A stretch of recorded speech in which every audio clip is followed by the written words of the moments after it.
saya sampaikan. Yang pertama, kami mohon untuk dibentuk satu tim kecil gitu, tim kecil untuk menyusun hasil diskusi dari kelompok 1 sampai kelompok 4, dan ini akan sangat bermanfaat untuk dijadikan sebagai salah satu pedoman ya, hasil dari sertifikasi angkatan keempat ini berkaitan dengan soal-soal yang menyangkut tentang pendalaman manasik haji. Karena ini walaupun kata Pak Ade sebenarnya ada 300 masalah mungkin lebih, tapi ini hanya kira-kira 40 masalah, tapi pembahasannya sudah sangat bagus karena ini metodenya model bahsul masail, sehingga sangat terasa sekali dari kelompok 1 sampai 4 kami merasa senang sekali dari hasil diskusi. Itu yang pertama. Siogianya dari kelompok 1 sampai 7 berembuk untuk membentuk satu tim kecil untuk dijadikan satu file ini, 1 sampai kelompok 4 ini, dan ini akan berharga untuk kelanjutan dari nanti kegiatan sertifikasi yang akan datang. Kemudian yang kedua,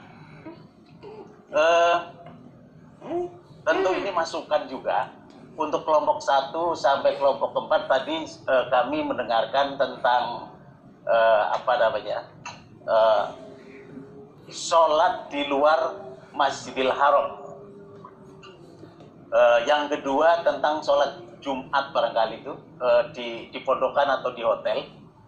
Yang pertama kaitan dengan sholat jamaah atau tidak jamaah di luar Masjidil Haram. Ini sebenarnya kami ingin ada satu persepsi kesamaan bahwa terutama berkaitan dengan jamaah-jamaah yang risti, lansia, yang uzur, kemungkinannya diarahkan untuk sholat di luar Masjidil Haram, karena mungkin ya tadi saya sudah membaca beberapa dalil atau referensi, sudah saya paham, ikut mengamati ini. Kalau perlu tadi di kelompok 4 juga sudah menyampaikan, atau itu di dalam Al-Asbab wa Nadzair kalau tidak salah Imam Masyuti mengatakan inna an-nataqib la yuhtasu bil masjid bal ya'umu jami'al haram.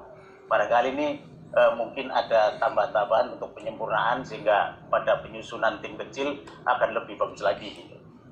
Kemudian tentang sholat Jumat ini juga, kalau sudah musim haji kemudian jamaah sudah berkumpul di masjid di Tanah Haram, ini memang ada beberapa kelompok yang ingin melaksanakan sholat Jumat.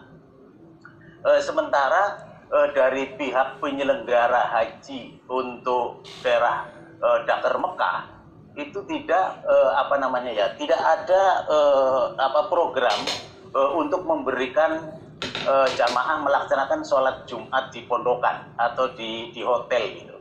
Karena beberapa hal, di samping mungkin ada khilafiyah, tetapi kita lebih berpedoman bahwa jamaah kita ini kan bukan penduduk asli, bukan mustautin sebagai mukimin barangkali itu.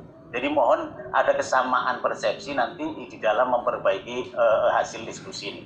Kemudian yang terakhir barangkali tadi Ustadz Dr. Adnan ya, yang kemudian beliau ingin mendapatkan penjelasan atau solusinya bagaimana jamaah yang ternyata sebagian ada setiap operasional haji, karena saya tahu persis beliau sering menangani jamaah-jamaah sakit ya, termasuk badal haji, Bapak Dr. Adnan tadi.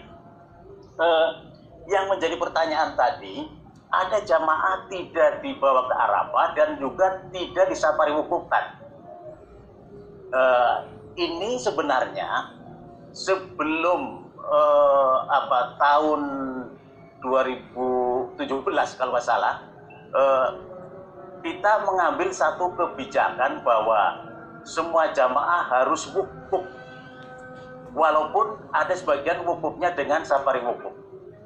Cuma safari wukuf yang bisa dikategorikan masuk dalam kelompok safari wukuf ini sebenarnya nanti ada semacam seleksi gitu oleh petugas kesehatan. Nah, tadi Ustazah Bahijah tadi juga menyebutkan beliau pengalamannya karena tidak mungkin bisa disafari wukukan, maka beliau membuat tim. Sebenarnya semuanya itu harus dilaporkan saja kepada tim KKHI di Mekah, tim kesehatan. Karena soal kesiapan kendaraan atau petugas itu menjadi tanggung jawabnya Dakar Mekah. Jadi insya Allah dengan jumlah jamaah yang akan disafari wukukan, sesuai diseleksi jumlahnya berapa, pasti akan dibawa ke Arafah. Cuma yang jadi masalah tadi seperti Ustadz Adnan, ini yang paling banyak mengeluh keluarganya ini setelah tahun 2017 itu jamaah yang majnun tadi. Jamaah yang majnun sebelum tahun 2017 semua jamaah yang sakit jiwa yang majnun kita bawa ke Arafah. Karena apa? Kita dasarnya mengambil pendapat Imam Hanafi. Karena Imam Hanafi mengatakan dalam pendapatnya syarat jamaah wukuf itu tidak harus berakal, tidak harus mengetahui dia itu di Arafah. Hanya mazhab Syafi'i. Dulu kita berpedoman ini. Kenapa dibawa? Karena tadi kata Ustadz Adnan, keluarganya protes. Setelah pulang ke tanah air, jamaahnya sembuh, ditanya malah dapat sertifikat. Sehingga sampai ke rumah atau masih di bandara disobek-sobek itu sertifikat itu. Karena dia sadar bahwa saya berangkat kok. Kenapa saya dikasih sertifikat dibatalkan? Nah, ini yang seperti ini dulu kita ambil pendapat mazhab Hanafi. Walaupun pendapat di luar mazhab Hanafi karena syaratnya harus berakal, maka mungkin petugas kesehatan mengambil pendapat ini. Tapi dari sisi resiko petugas untuk supaya jangan diprotes akan lebih bagus menurut pendapat Hanafi. Sehingga tidak menjadi bulan-bulanan panitia itu. Karena merasa keluarganya sudah sampai ke tanah haram, tapi kok tidak haji. Padahal kita memilah-milah dari beberapa pendapat seperti itu. Nah, ini antara lain juga harus kita pikirkan kalau bisa dimasukkan di situ, apakah sebaiknya yang majnun itu disafari wukukan atau diberangkatkan ke Arafah dengan jamaah yang lain. Jadi ini supaya menguatkan nanti pada saat kita melakukan bimbingan kepada jamaah haji. Jadi itulah barangkali tadi beberapa hal, tapi saya dapat menyimpulkan bahwa pelaksanaan diskusi dari kelompok 1 sampai kelompok 4 ini semuanya bagus dan berhasil dengan sebaik-baiknya. Dan insya Allah menjadi salah satu sumbang pikiran dari angkatan keempat ini, dari teman-teman di alumni Timur Tengah, untuk menambahi penyempurnaan dari buku-buku manasik yang ada. Insya Allah seperti ini. Dan sekali lagi selamat dan saya terima kasih. Prof. Ya. Prof, sedikit Prof. Kerja tim kesehatan tahun kemarin sangat bagus. Jadi jamaah yang berisiko tinggi itu yang memang perlu ditangani dengan dokter, satu bus dengan beliau-beliau Pak. Jadi ditangani betul-betul.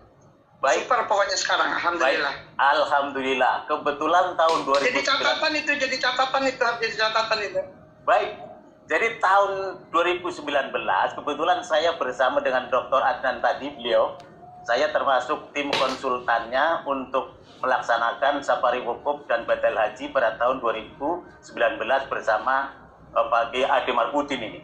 Kebetulan. Jadi terima kasih Ustazah Bahijah atas informasinya, dan insya Allah kita akan kerjasama dengan semuanya termasuk dengan kesehatan supaya pelayanan jemaah haji betul-betul tertangani dengan sebaik-baiknya, termasuk dari sisi kalau bisa petugas kesehatan itu yang sudah berpengalaman disuruh lagi, lebih bagus. Baik, insya Allah nanti kita sampaikan, insya Allah. Terima kasih Ustazah. Barangkali ini yang saya sampaikan mudah-mudahan bermanfaat, akan dilanjutkan nanti oleh Kiai Ade Marbudin. Wabillahi taufiq wal hidayah. Wassalamualaikum warahmatullahi wabarakatuh. Assalamualaikum warahmatullahi wabarakatuh. Waalaikumsalam warahmatullahi wabarakatuh. Mohon izin sebentar sebelum kita rehat, sebelum kita closing, untuk diperhatikan yang pertama, menggarisbawahi apa yang disampaikan oleh Kiai Ahmad Kartono, MSI, kelompok 1 sampai 4, alhamdulillah sudah menyampaikan presentasi dengan luar biasa baik. Hari ini saya atas nama tim sertifikasi PD Kompuin mendapatkan anugerah yang luar biasa, dapat sahabat, dapat teman yang luar biasa. Ustadz Rahmat Hidayat, kemudian ada Ustadz Suwandi, ada Ustadz Hujaifah, ada Pak Ahmad Rojali. Ini menjadi bagian yang nanti insya Allah kalau ada pertemuan ke pendalaman materi fikih haji, tentunya kami mengharapkan sumbangsi pemikirannya. Ini luar biasa, kita mendapatkan bibit-bibit yang luar biasa, punya perhatian dan kedalaman ilmu pengetahuan tentang manasikul haji. Untuk itu, kita sepakat bahwa kenapa tadi ada materi-materi yang double, yang sama, pertanyaannya sama, keringanan hukum ketika rangkaian ibadah haji bagi jemaah haji yang sakit, uzur, yang resti, semuanya disampaikan. Kondisi sholat Jumat jemaah di pondokan, keutamaan masjid di luar, sholat di Masjidil Haram, kenapa kami sampaikan? Bukan sama sekali menguji kemampuan Bapak Ibu semua, sama sekali tidak. Hanya sekedar ingin kita menyamakan pengetahuan kita dari sisi apa yang kita alami ketika kita di Arab Saudi. Dan ini pertanyaan yang sering ditanyakan oleh jamaah kepada kita. Untuk itu kalau dengan tadi beragam sekali jawabannya dan kami sangat senang sekali, ini pengayaan yang luar biasa. Untuk itu kelompok 1, 2, sampai 3 dan 4 tadi Pak Kartono menyampaikan ingin ada tim kecil, tentunya harus ditunjuk nanti. Besok ketika ada hadir offline di Pusdiklat ini, kita akan sampaikan mungkin beberapa orang perwakilan dari 1, 2, sampai 4 untuk 1, 2 orang berkumpul dibentuk tim, karena tadi saya dapat tantangan Ustadz Suwandi. Kalau konsultan ada pertanyaan sampai 300 sekian yang belum terselesaikan, ayo kita sama-sama kita selesaikan.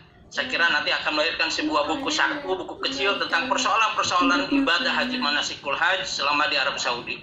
Saya kira luar biasa kalau angkatan keempat ini melahirkan sebuah karya besar untuk diwariskan kepada generasi, khususnya mahasiswa yang jurusannya adalah manajemen haji dan umroh. Saya kira itu kalau terima kasih atas perhatiannya. Saya tidak akan mengatakan mana yang terbaik, belum. Nanti biarkan asesor yang menilai. Tapi yang jelas dari 1 sampai 4 ada yang terbaik penampilannya, ada yang lengkap menyampaikannya, ada yang komunikatif menyampaikannya, dan ada yang suasananya membimbing kepada jamaahnya. Jadi kita nanti biarkan tim asesor yang menilai, dan insya Allah besok akan diumumkan siapa penampil yang terbaik, dan itu adalah hasil penilaian dari para asesor yang hadir pada sore hari ini.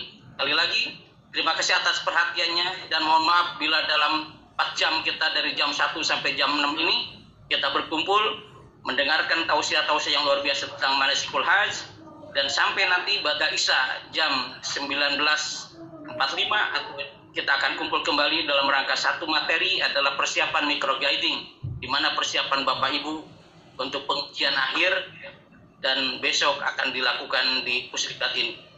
Sementara itu terima kasih atas perhatiannya dan mohon maaf bila ada kekurangan. Wallahu muwaffiq ila aqwamit thoriq. Assalamualaikum warahmatullahi wabarakatuh. Waalaikumsalam warahmatullahi wabarakatuh.